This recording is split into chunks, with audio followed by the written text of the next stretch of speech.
sign there. Thanks.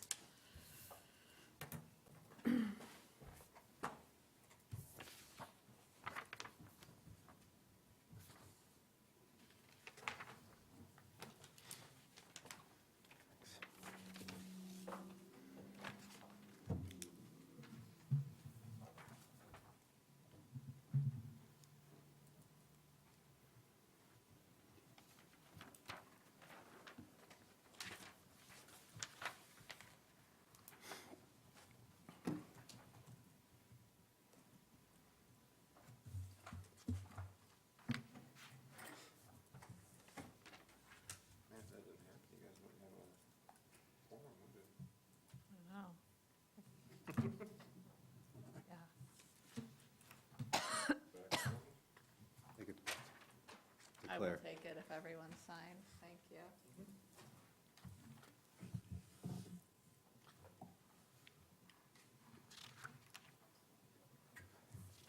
Seems like there's a notable absence of development proposals in this last Very couple much months so. compared to the last 2 years. It's just slowing Yeah. down. Economy? I think we had 1 year where we approved like 25 site plans Yeah. in 1 year, and that was 2024. And then last year slowed down a little, but I think it was like 13 Yeah. this year.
We should get started. We're good? All right. Call the meeting to order. First up on the agenda is Pledge Allegiance. Join me. I pledge allegiance to the flag of the United States of America and to the republic for which it stands, one nation, under God, indivisible, with liberty and justice for all. Okay, and can we get a roll call? Richardson. Here. Ferguson. Here. Walters. Present. Wassam. Present. Straight. Here. Noted that Gonzalez and Leonard are absent and excused. Okay, next up, number 4 on the agenda is review for conflict of interest. Does anybody have anything they need to declare? Seeing none, we'll move on to approval of agenda. Anybody see anything they want to change or amend? If not, I'll take a motion. Make a motion to approve the Tuesday, June 2nd, 2026 East Bay Charter Township Planning Commission meeting. Second? Okay, we have a motion by Rhonda, a second by Steve to approve the agenda. All those in favor, signify by saying aye. Aye. Opposed? Motion carries. Next up, agenda number 5 is public comment. Anybody has any public comment? Seeing none, close public comment. Correspondence. Claire, do we have anything other than what you just put on our desk? Nope. Okay, moving right along. agenda. And I will say, just, sorry, going back to the correspondence, that was just a newsletter from Beck and Rader. I thought it had some relevant topics, so you Okay. can take a look at it when you have a chance. Just came in hot off the press today. Let's see, agenda item number 7, Township Board. Mindy? There's been 3 township board meetings between our last meeting and today. The first one was our regular meeting. A lot of regular housekeeping things to do, appointments to boards. Jake, for example, as well as, there was a meeting last week with regards to the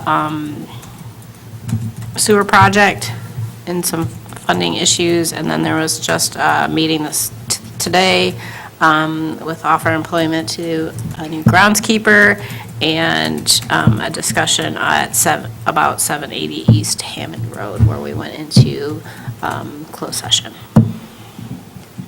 Okay, any questions for Mindy? All right, ZBA, Paul is not here, so we'll skip that one. I was at the ZBA Okay. meeting, I think it was last week, or it could have been the week before. And there was one variance request that was in front of the ZBA, and they delayed action on it. And so the applicant is going to come back with an updated proposal scaling back to be reviewed likely at the July meeting. Okay, That was a Lakes area request on Rennie Lake. okay. Okay, continue with Claire, planning and zoning. Okay, so first of all, welcome to Jake. So thank you very much for stepping forward and serving on the Planning Commission, and hopefully you got a chance to meet your fellow planning commissioners. It's a great group, but we're very happy to have you. Also want to thank Paul, Steve, and Mindy for re-upping their terms. And those were appointed, as Mindy mentioned, at the last regular board meeting. I want to put in a plug for the Beach District breakfast tomorrow morning. If you are available, we'd love to have you join us. We're going to have presentations from Army Corps, from Eagle, and also from Michigan Sea Grant, talking about permitting, coastal resiliency.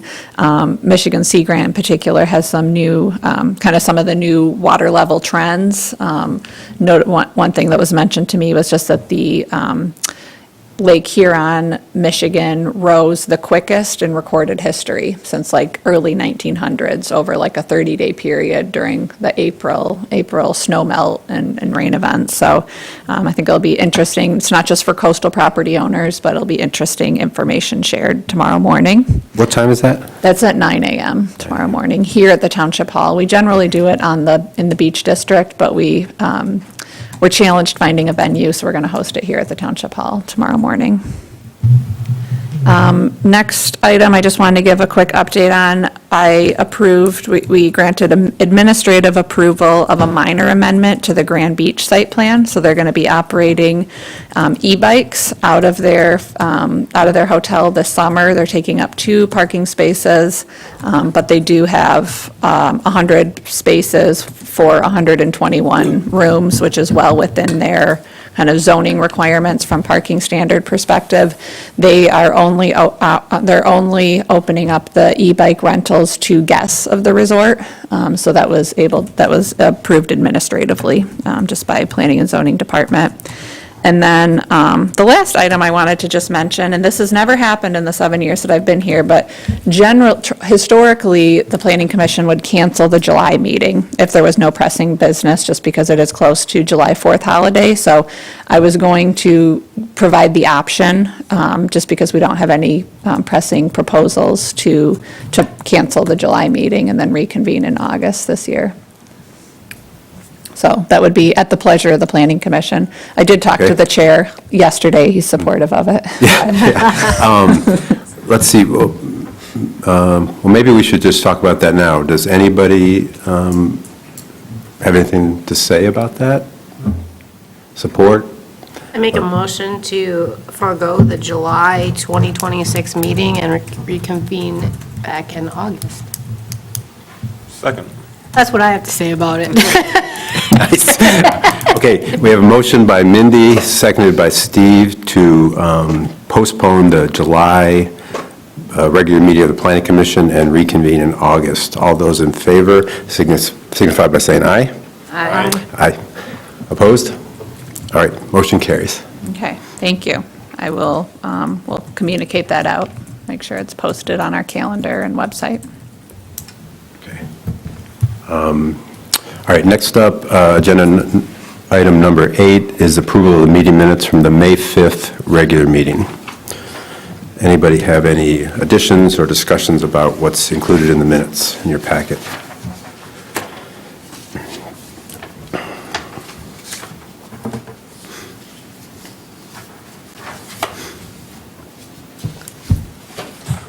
I don't. I'll make a motion to approve the May 5th Planning Commission meeting, regular meeting, pardon me, and the minutes related to said meeting.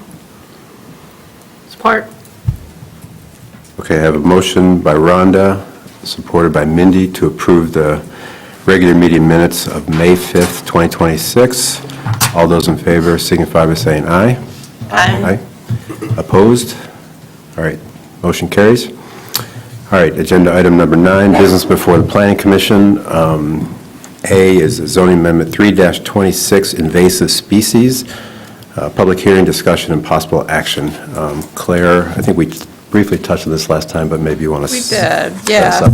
So the Northwest Michigan Invasive Species Network got in touch with East Bay Township because they are planning to undertake chemical treatment on Rennie Lake, and they just wanted to see if that was permitted. We have a provision in our ordinance that does not allow for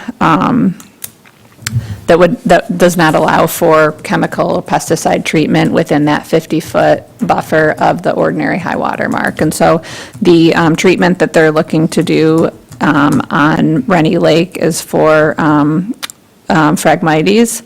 And a little background that he provided, all of the invasive, the SISMA employees are certified with MDARD for commercial pesticide application.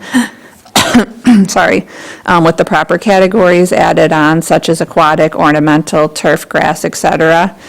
They're also, as a part of this work, that they, if they were to move forward, they also receive permits from Eagle for any type of Phragmites site and follow their guidelines. So notify landowners, all of those types of things. So my recommendation would be just so that we're consistent, and so we're not saying, oh, you guys can go ahead and use chemical treatment, but we don't allow it elsewhere. I do recommend making an amendment to the ordinance to clarify that chemical application within the buffer zone is permitted for state-coordinated and/or Northwest Michigan Invasive Species Network efforts. So pretty simple zoning amendment, but I did think that that was a prudent approach, just to make sure that we're consistent with our application of the ordinance. Okay. Any questions for Claire before we open up a public hearing? All right, if not, we will open the public hearing at 6:41. Anybody? No? All right. Close the public hearing at 6:41. Oh, Is that for public comment? yes, Can I come up? absolutely. Sorry, I wasn't sure what you were saying there. Good evening. My name is Ralph Bednars. I reside in East Bay Township, and I live on Rennie Lake. I'm here to comment on this item tonight, the zoning amendment 326, invasive species. Control of invasive vegetation and riparian setback is important for the protection of the riparian buffer habitat and water resource. I agree, it's important to have this control tool available. You may want to, however, consider some additional language at the end of the language, proposed amendment language, stating that which includes a native vegetation restoration plan. Now, this would be most important for the treatment of larger stands of invasive vegetation. And it could be as simple for riparian property as just leaving nature take its course as the plan. once the invasive is treated. But for a larger treatment, you're going to have a large area with dead plants, and I don't know how nature will take its course. So just for consideration, you may want to consider that additional language. Other than that, I agree with this, and I want to thank you for your service to the township and the opportunity to comment. Thank you.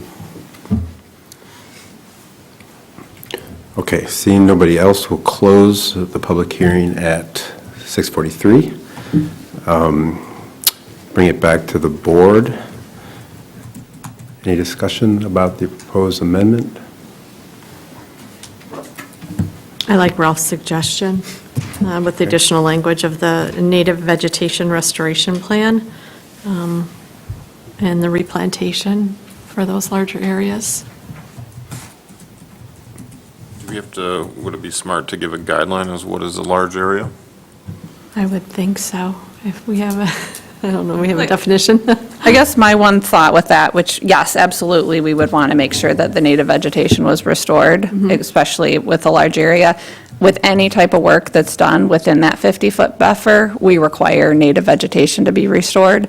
So I think that we wouldn't need to include this specific provision. If we're issuing a permit for work, then we would require that the native vegetation was Already in the ordinance? Yours, yeah. was reestablished. In terms of our, kind of the practical side of implementing that, we are more proactively requiring that planting plan. So I think in the past, it's always said that native vegetation must be reestablished Right. within that 50-foot buffer. We haven't always had the plan in place, and so that's one thing that we have talked internally with staff and have started requiring of an applicant, just to make sure that we have that on file. And if the Northwest Michigan Invasive Species Network comes in and does a treatment, do they come to the township first with a planned area in the area? So Yeah. that would be part of Yeah. a defined area that they say they're going to do it. So I think that then that is covered in our ordinance. So they would not be granted a permit without that plan in place and Right. presented at that time? Okay. Thank you. Okay with that, Ralph? Anybody else? If not, I'll entertain a motion. And this would be to move it to the township board, is that correct? Yeah, and that's 2 meetings with them. The first is an introduction, and then a final amendment or adoption would be at a subsequent meeting. Okay. Move to recommend zoning ordinance 3-26 invasive species to the East Bay Township Board. Second? All right, have a motion by Mindy, seconded by Steve, to recommend zoning amendment 3-26 invasive species to the township board for discussion and approval. All those in favor signify by saying aye. Aye. Opposed? All right, motion carries.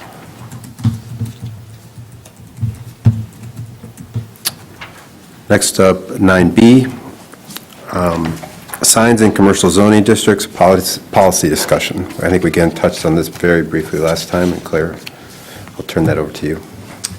Yeah, so you kind of take this in a few directions. Some of the information that I'm presenting has previously been discussed with the Planning Commission. So as you'll recall, we took a very holistic look at signage standards when we updated the zoning ordinance, and particularly in our commercial districts, both in our neighborhood commercial and our regional business districts. We made some adjustments both to signs and to billboards. I'd say one of the most notable changes that we made was we reduced the height of the signs from 20 feet down to 12 feet.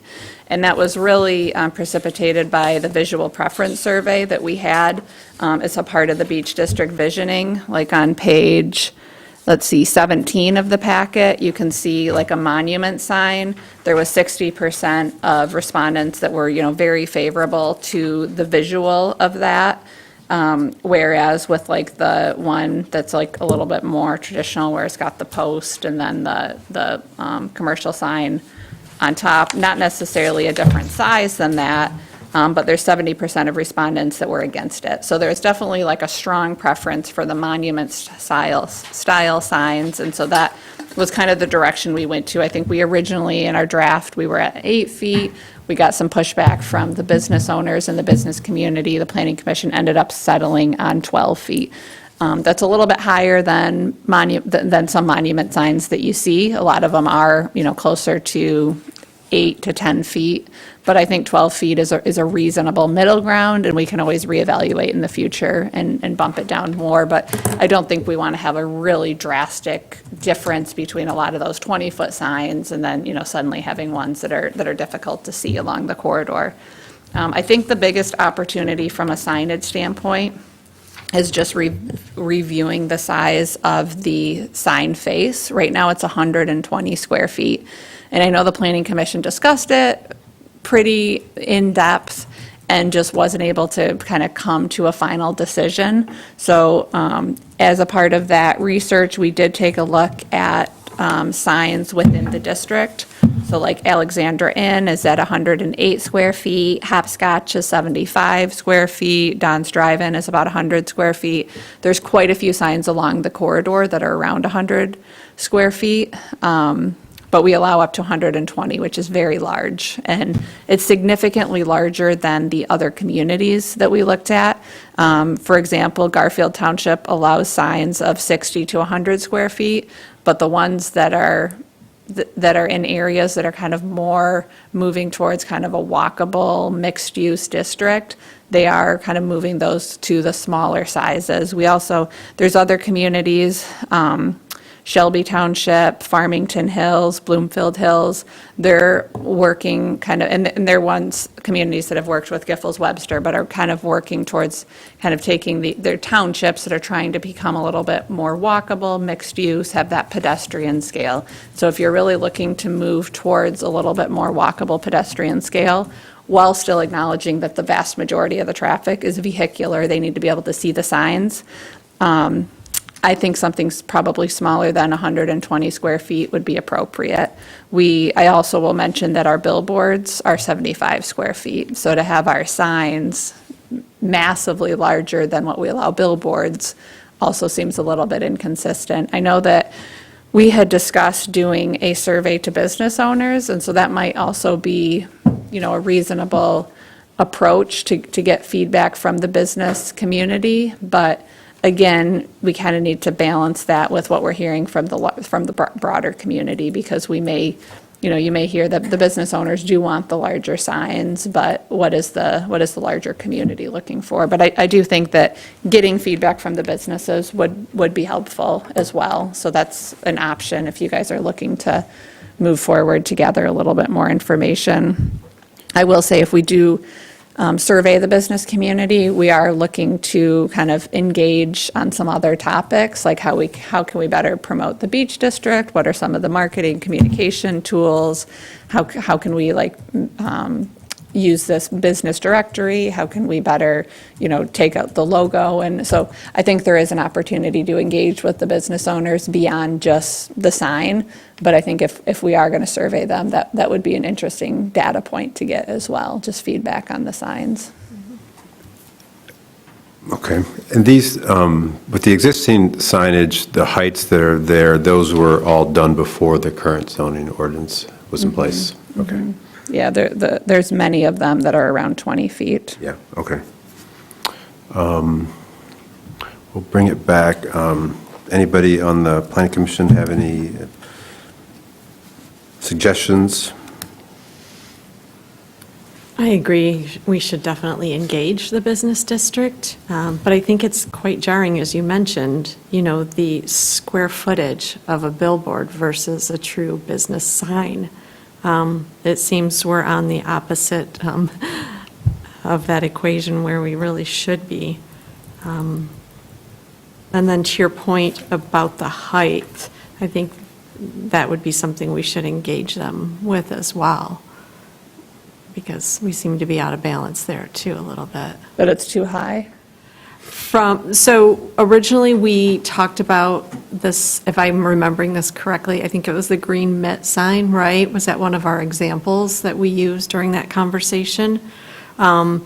So, yeah, we have signs that are out there that are, what, 20 feet and 12? 8, you said, right, was where we had started and came back to 12. Do we feel that that is still the correct answer? Or is that something we should engage? If you're going to be going forward, with the survey, is there opportunity just to gather more data? I don't know. Just a thought. I think 12 is lower than most that we've Of other seen. communities? Or it's lower than anything on the corridor for the most part. Okay. Wasn't Dazen somebody that had a pretty tall sign? Oh, Hampton Inn, pardon me. I think the Hampton. 12 feet is lower than what we see existing on the corridor, so I think it's Okay. moving us in the right direction. Okay. I think there was some pretty strong pushback from the business owners about going down below that. Okay. That's Yeah, I fine. mean, I think, just for me, the personal preference survey was done as part of the master plan initially, right? And I remember. Yeah, the visioning. The visioning. The Beach District vision.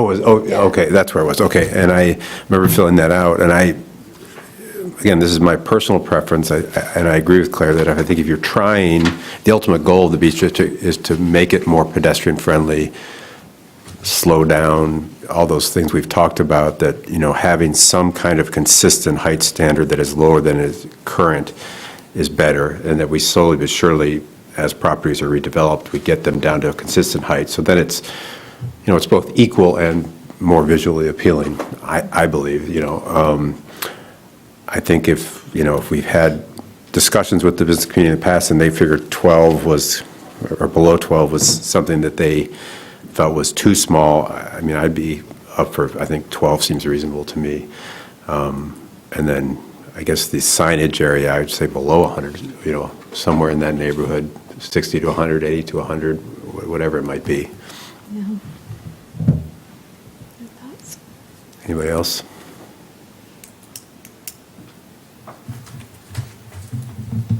What is the square footage of the new billboard? I believe it's 130.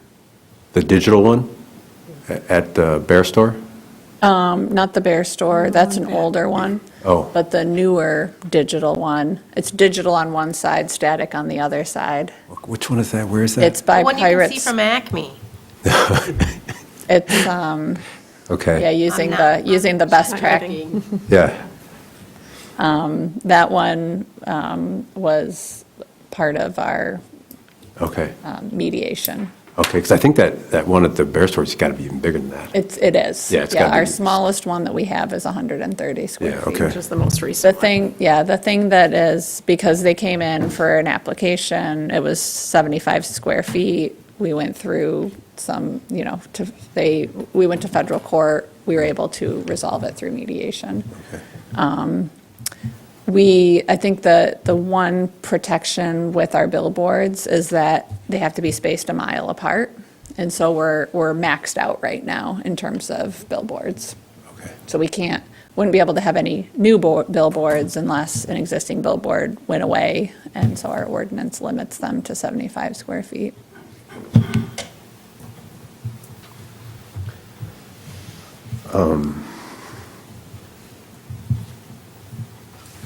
So is your recommendation, just leave it at 12 for the height at least, and then maybe look more at the square footage of a standard sign versus the electronic? We could also look at the building mounted. Do you want that to be 100 square feet, or do you want that smaller too? I think you'll see with some of like the corporate hotels, they're the ones that oftentimes will have the larger lettering. And so I would think that you might want something a little bit smaller too on a And you building call face. that is it attached to the building? It's building mounted. Building So like if you mounted. see like a big hotel, oftentimes the signage that's on the building, you're Yep. allowed to have the building mounted plus the sign at the entrance. Does that include like if they have letters along the facade at the very top? that, Yeah, that would be the That's square building footages? mounted signage. And Okay. you basically kind of, make a polygon around that lettering. Okay. That's the size of it. So Okay. I've noticed kind of more with the corporate, like the, the bigger brands are the ones that are more likely to have the larger signs, building mounted. So that would be an addition. We don't currently have that here, so that would, Well, right now, we limit it to 100 feet or, it was 20% of the building. 20% of the facade or- building facade or up to 100 square got feet. it. I see it right there. Okay. yeah, I think for me, I mean, I guess it would depend on the height of the building, but the way I look at this a little bit is that, I think the aesthetically detrimental signs, I guess, is ones that when you're on the corridor, they're at your eye level, one's giant, one's weird, and they go like this, and they actually don't make it easier to see what's there. Up high, whatever that might be, 60, 80 feet, you're not really looking, I don't feel those are as visually confusing, and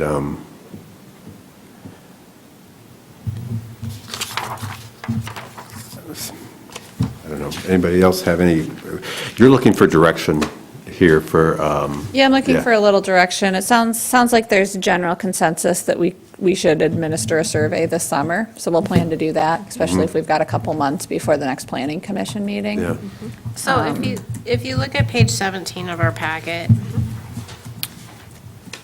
depending on where that sign is, to me, that sign is in your sight line when you're going in and out of traffic, and I think that one is not safe.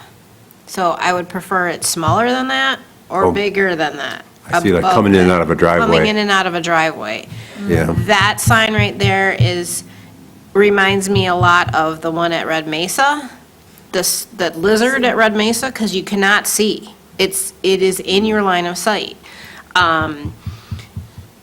So I prefer not to have that type of sign, whether it's smaller or higher, but especially on that corridor, you can't see around it. So you think then it would be like a pedestal mounted sign? Yeah, I was just With thinking. smaller base? Either if you go to page 18, though, this top one, to me, that's probably in your line of sight. But the bottom one isn't, and that's where the 12-foot comes in. Maybe 12 foot is too high. Is 12 foot the top of the sign or the bottom of the sign? Right? I think It's 12 the foot is top. the top of the sign. Total So I sign. think that the 12 foot, I think that's why the 12 foot is there, is that you get the sign below it and you can see underneath it. So you're recommending something like the Ice Arena one? Yeah. I don't particularly care for that one on the top because I think it's going to be in the line of sight. The one on page 16, though, I'm fine with that because you can see over the top of it. This is just my opinion and a safety issue on there, but I do think the 120 is too big. I think I've always said that the 120 is too big. But I do not like the sign on 7, I think the sign on 17 looks great. However, I can't see past it, and I think that's a safety issue. Yeah, because that one's going to be close to the road, so that's going to be in your line of sight for turn. Do we Unless it address was that? back. I mean, yeah, I guess again, this is just a personal preference. I think that sign looks the best on page 17, and the other ones, Unless it's set farther back. that's what I was wondering, can we We do have have them some set back so they don't interfere with the? We do have we have requirements for setback. They have to be outside of the public right-of-way. But in terms of getting them further back, there's a lot of parcels that just don't have the room. Like one example is, which one was it? It's Jonathan Pack manages it, and he's having a hard time trying to fit, he has an old sign that needs to be refaced, and he's having really challenging just figuring out the placement for that sign. So I think, we need to be careful about putting in provisions that make some of these are really small sites. They have 100 feet of width. Yeah. And so, fitting in a parking lot and you I know. agree with Mindy, like, if you have a sign like that on both sides of a driveway, it's really scary, especially, and, you know, even if our goal is to make this more pedestrian and whatever, less, you have to take that into account. I agree with that. I agree with you, that's the best looking sign. I do Yeah. agree with you, but that, to me, if it's in your line of sight, that is the worst one to see around. And for pedestrians or drivers, that's a safety issue. Well, maybe the thing to do is start with the idea that we do want them smaller, and then, you know, go with the visual preference survey, and maybe somehow incorporate these concerns about safety in the survey, you know, like, and then present a couple options, but, you know, maybe, you know, showing that we're moving towards a smaller sign, but we need, you know, we would like some input on what's the proper structure for the sign. Is it a pedestal? You know, I think also, you know, with as a part of site plan review, we do require that the sign is shown on the site plan. So I think that's also an opportunity for the planning commission to take a look at the sign, take a look at the placement, and see if that's safe on a case-by-case basis. do you think you have enough, Claire, Yeah. to see which way we're headed there? Yeah, I think we can draft a survey, and if Okay. you guys are okay with it, we can administer it before the next planning commission meeting, unless Okay. you want to review it. Okay. Okay. Sounds good. The other thing that I'll just mention from a zoning standpoint is that we had also discussed a few other zoning amendments for our commercial districts.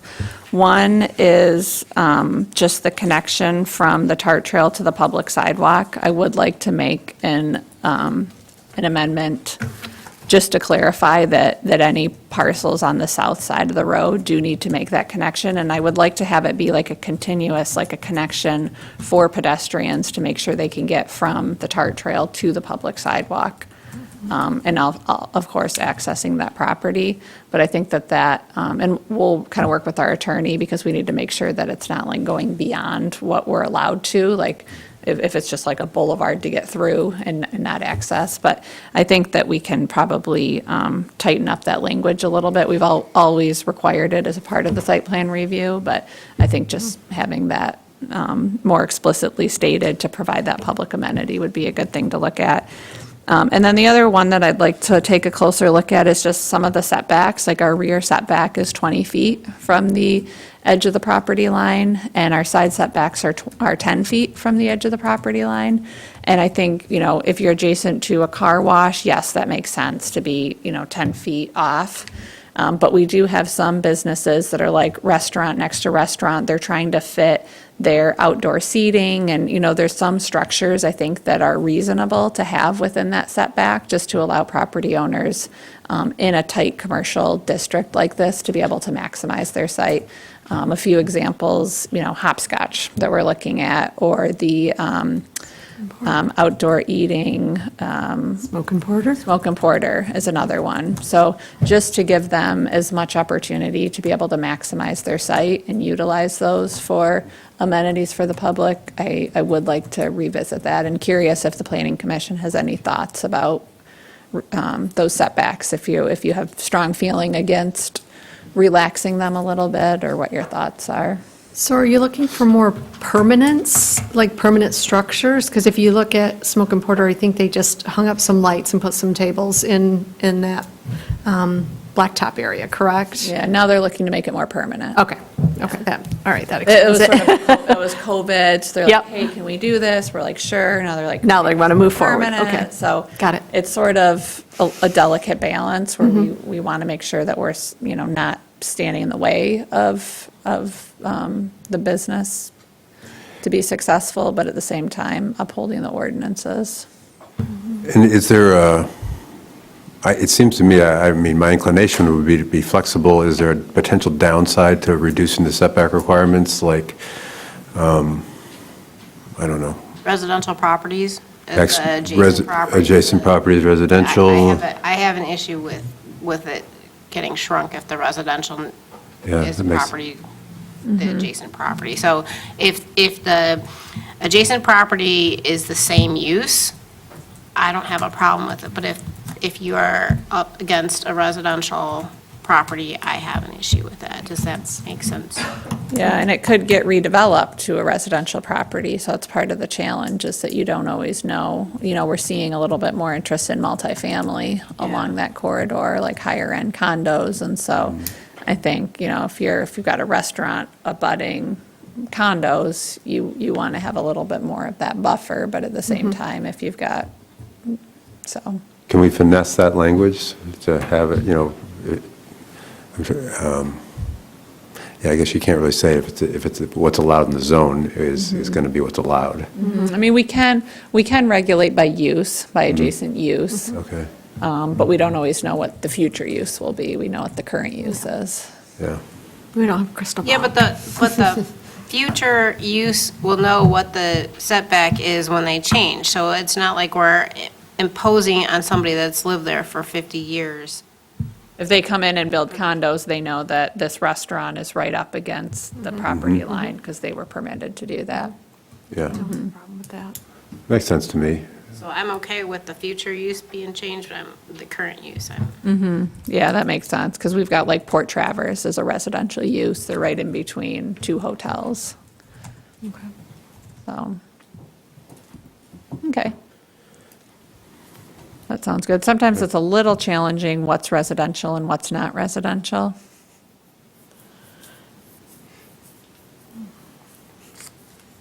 But that's what attorneys are for. we can work through that. That's why they get paid the big bucks, right? Does. We've had some attorneys that have been challenged on how to make that delineation, but.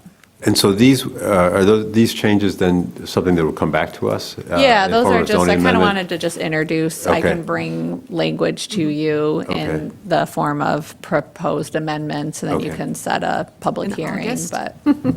We'll look at it Yeah, in potentially in August. August. I think we'll probably also kind of work in collaboration with the Corridor Improvement Authority, just because it impacts the beach district. Yeah. I will say, one other amendment that's kind of been floating around, there was a desire to require hotel and hospitality uses to provide some sort of public amenity. I can't remember if I've discussed this with the planning commission. talked about it, I think yeah. I have.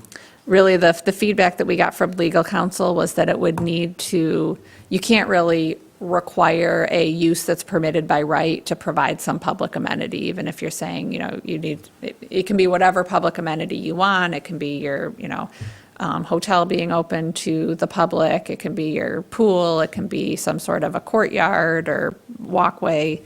I think that we could go in that direction if we had hotels special land use permits. But that's, you know, that would be a pretty strong deviation from what we've traditionally done along that corridor.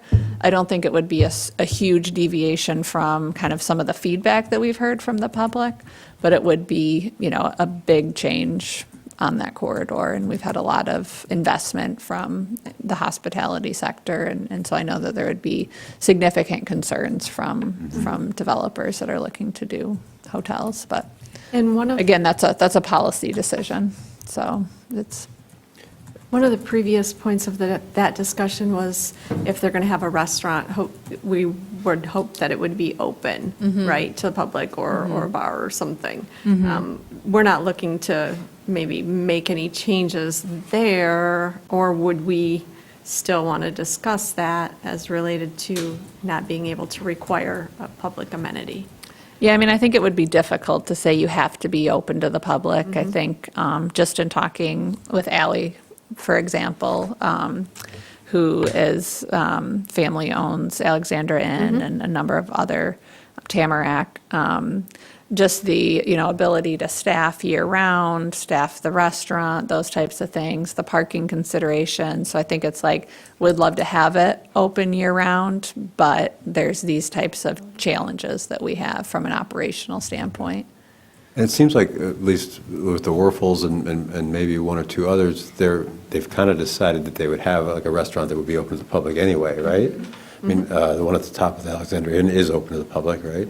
It is. Yeah. Yep, I've been there. Yeah. Yeah, I think the term that she used was that it was a loss leader. So it's like, it's not it's maybe negatively impacting their overall revenue Yeah. stream, business model. I think it's really appreciated by the community. And so Yeah, It's beautiful. it is very nice up there. It's the only outdoor deck on East Bay. And they had proposed another one as part of their other expansion down by the 4 Mile Road end, right? Oh, like a little tiki bar on the Yeah. beach, yeah. That was part of their approved site plan. Yeah. Okay. Any other discussion on that? So I'll plan to kind of keep the hotels as is. I'm not hearing any desire to make changes at this time. I don't think so. Yeah. Okay, sounds good. Okay. Moving on, 9C, battery energy storage systems, overview of local zoning options. Okay, so this one, and I do not feel like I've done all the research and fully, like, I wanted to spend some more time going through this information. I think it's U of M put out 2 really good pieces of information. You've got the guide for local zoning, guide for local governments, and then also a policy guide that was done by U of M.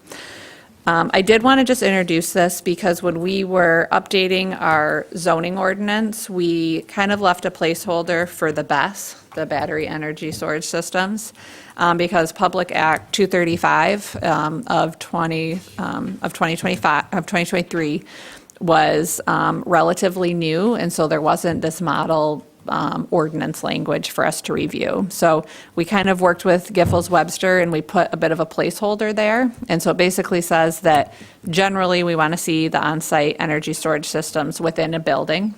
And so those would naturally be quite small. But then we say if they are not located within an existing building, they shall meet the following standards. And they're pretty limited. We say that they need to meet the setbacks, they need to have the landscaping buffering requirements, and then they need to go through site plan review. So technically, they could be really in any district, and they don't have any size limitation.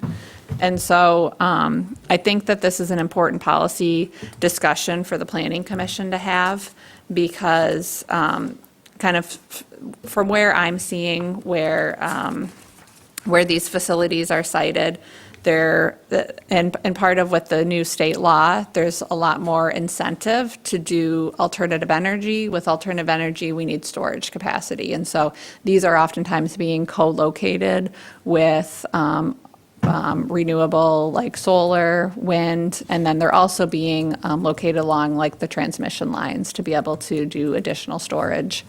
So I think that an important policy discussion for Planning Commission is, you know, obviously we have our like transmission line that goes through agricultural district and natural area. In this model ordinance that I provided from the Michigan Townships Association, they are recommending allowing the larger scale systems to be in the agricultural district. And so I would have some concerns just with like how large those facilities would be and what would be the potential impacts to adjacent properties, especially considering the fact that we allow residential in our agricultural district. And so could there likely be some negative impacts to adjacent land uses? So I think I talked with our attorney, Nicole Assad, said that they're working on these ordinances with other communities. They'd be happy to assist us kind of once we have a little bit of policy direction from Planning Commission. I also reached out to MSU Extension, Mary Riley, just to kind of get a feel from her, like, how to balance like our other communities, limiting them just to the industrial district. Would it make sense? So I think from like being like safe, it might make sense just to limit them to industrial.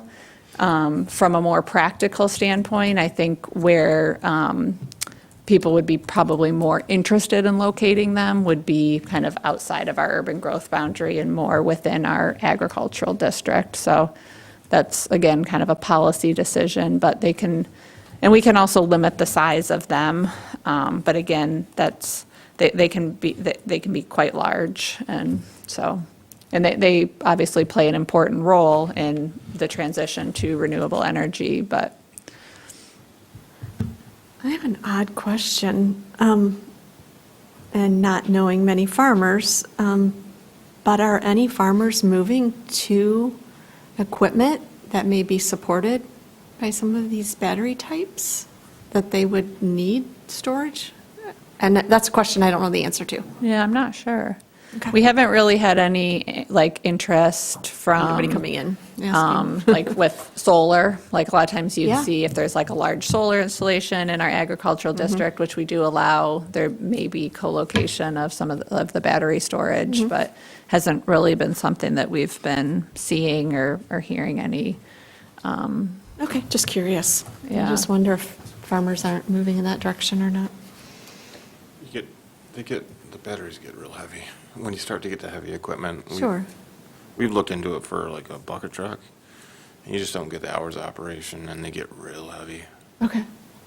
So it really isn't an advantage. I mean, I don't know about farming equipment, but I can only imagine how big and heavy they already are to incorporate a battery that actually gives them some time to use it. It's, And the power to actually operate the equipment? Yeah. Yeah, okay. Fair enough, thank you. I guess I would think that we'd want to, where they would have, a significant impact from sight, aesthetically and potentially noise. I guess this is probably defined on size. I think we would want to really focus on that. I mean, I think like smaller scale things, I don't see it as big of an issue to me. But like, I think we had, when I was reading this, it was greater than 1 megawatt for the small, was it the 50 megawatts for small on-site? I forget what it was. It's 50 megawatts or more? Yeah.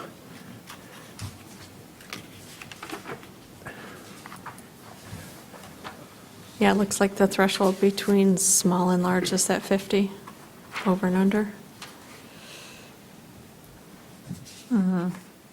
For the sample ordinance. Yeah. Yeah. Is the Township Association recommending only industrial and agricultural? That's what they're saying? That's kind of their model ordinance, yeah. And- But the question to us was, do we really need it in agricultural? And should we just limit it to? Would it be industrial? appropriate? I think, Yeah. I think a more safe policy direction would probably be to limit it to agriculture. I mean, sorry, industrial. Industrial, start Yeah. there and see. I think there'd probably be a little less demand for it there, but Don't you need it near the grid, though? yeah. yeah, what about, substations? I know there's a couple off of end of 4 Mile and Hammond. What if utility were to offer expansion on that to have their substation as well as battery storage? It's already there. That would be, that is another location that in the reading material said that they do like to co-locate near a substation. And that. And the 4 substation Mile- is surrounded by low-density residential zoning Low-density residential, yeah. neighborhoods. So in that case, wouldn't be allowed, I mean, unless we decided to allow them. yeah. Don't utilities have some kind of exemption from zoning because of their need by the, Well, I guess if it was on Community. their existing property, I don't know. That's, Stephen, you're our expert. I think if it's a utility use in their existing, I don't know about expansion though. Because, usually we have a lot, unless we expanded on it, but. well, the last one that I remember was the one on Louis' property. Oh, you're talking about the, This substation that they put on Louis Groglio's property. That wasn't there, no. we've reviewed the telecommunication tower on his property. I don't know if I remember the substation. Was it that Discussion. long ago? I'm unfamiliar, unless I forgot about it. I am probably dating myself. Groglio's Farmers Market. Oh, Grollo's, sorry, I was thinking Louis Rasho for a minute. So was I. Has So the was I. You're like Louis' telecommunication- property. We've been talking about Louis recently with the Yeah. Raptor Center. Okay, so, Groglio's, right?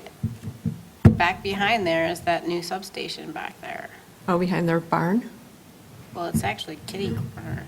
Like Like up on the hill behind up it. in the hill behind it, And when was that built?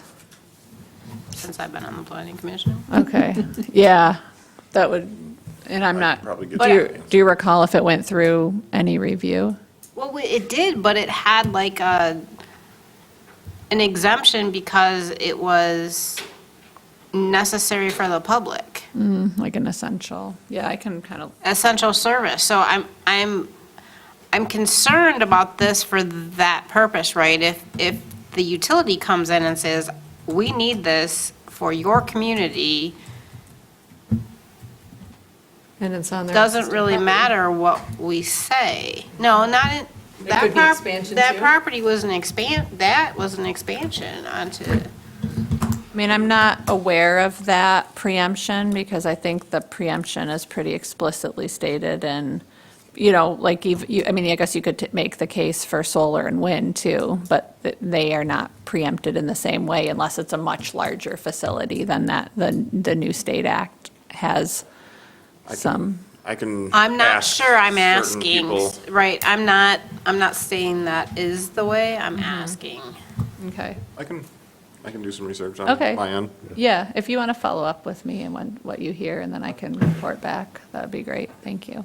And Claire, what is our, should know this, but I don't, our zoning ordinance now, do we allow large-scale solar or wind in the agricultural district? We do, yeah. We do. And That would be the equivalent, so the megawatt numbers cited in these things are for the storage of the batteries, megawatts.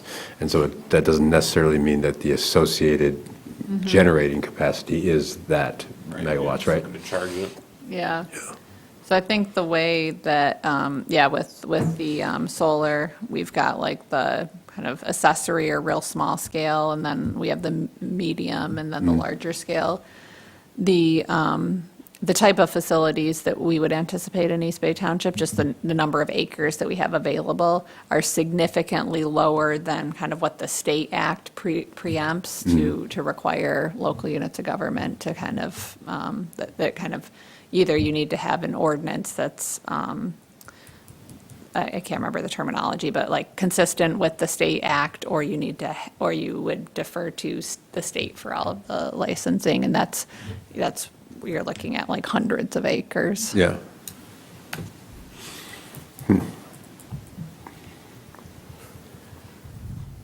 So I think the largest installation we have at the moment is over at the Land Conservancy, Okay. which is much, much large, or much, much smaller than, And that, yeah. Does people on the planning commission have any direction as far as, what districts to allow it in to start with? Should, to give Claire some guidance from a standpoint of developing language that we can then react to?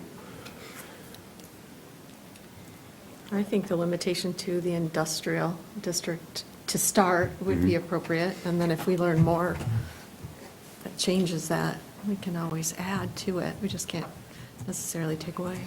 My concern is that it needs to be near the grid, and that's gonna put it in the ag district. The big power lines, yeah. Have we had any interest in, nothing has shown up, okay. I would love to put it only in the industrial, but I don't think that makes sense with the way that our, I mean, I think that it probably would make sense for smaller scale operations. I think when you get into the larger ones, we could, limit it to smaller scale and not have the larger battery storage in the township. We could also limit it to industrial, and if, an applicant comes and makes a case, we could always review and, make an ordinance amendment at that time. Depending on the output of it, we have DER programs where we'll take energy back from somebody who has solar panels that is putting it back onto the grid. Depending on the scale, all they have to do is kind of get back to our primary lines, which feed all of our transformers that feed businesses. So it's possible, but like you said, if they're looking for big and get it towards that transmission, that would be the issue. Yeah. But I think industrial, there is a possibility to get some decent kickback onto that grid. But I can ask For around. the large. I just don't want to spend time and effort and figure this out and then everybody go, well, you can't do that, right? That's my concern, right? When you say can't do that, you mean can't put this in an ordinance? Not feasible. It's to- not feasible to build it where you're telling us we have to put it, right? Okay, yeah. It's got to be closer to the Yeah. grid, Yeah. the main, so, And if we were to allow it in agricultural or industrial, would this be by special use permit? Yeah, I would think, I mean, that's the model language. Yeah, is that's it? what I- All special land use for small and large systems. I mean, I guess for me, I'm not opposed to having this, let's, for instance, if we're looking at the big transmission lines and where this could go kind of next to the grid, I'm not opposed to it as long as we build the proper protections around it from a standpoint of impact. I think that it would be tough to build the protections to alleviate the concerns of adjacent property owners. I mean, you Yeah. can still have the large setbacks, those types of things, but it still would be a significant impact likely Yeah. and would raise significant concerns from any adjacent neighbors. Yeah.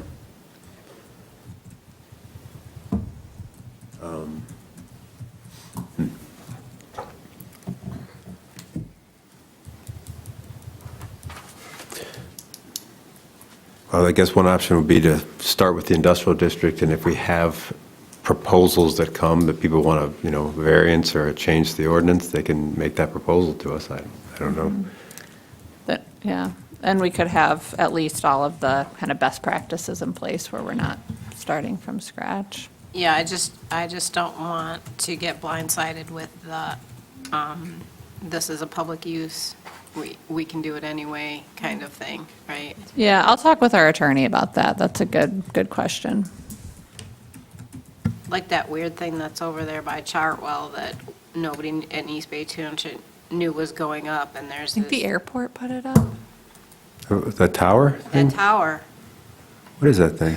I was wondering. No idea. Fires? It's a radar tower. It's a radar tower, but I don't remember who put it up. It was being built, and East Bay's like, what is that?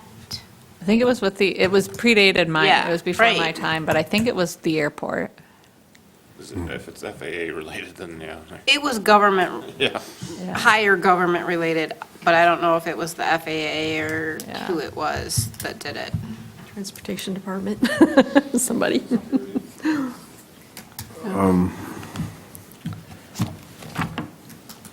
You feel like you have something, Claire? It's kind of like scattered. I kind of ran out of time, I Yeah. wanted to do some more deep Yeah. research on this, and I will spend some more time with it, and, Yeah. yeah. I think it's a little bit hard for me to kind of just wrap my head around just from a standpoint of if there's, how would somebody go about doing this, or where would it be likely to appear if it was going to happen? That I just don't have enough, yeah. But if you feel like you I have think the something. main locations are the substations, the transmission lines, and then nearby, like wind or solar are Yeah. kind of the main locations which we don't have wind, we don't have solar, we've got the substation, we've got Yeah. the transmission line. So I think the main questions are just, is there some preemption if it's,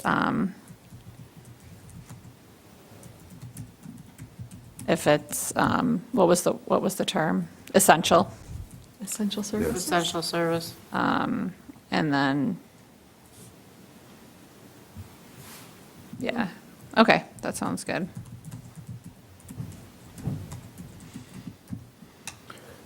Okay, moving on, agenda item number 10, member comment, consideration of future agenda items. Does anybody have anything they want to add to future agendas? Discussion? No? All right. Public comment? There's nobody here. We'll skip that. Upcoming meeting date, that's now been amended to, It'll be what is it? August 4th. looks like is the first Tuesday in August. The August 4th, 2026? Yep. Okay.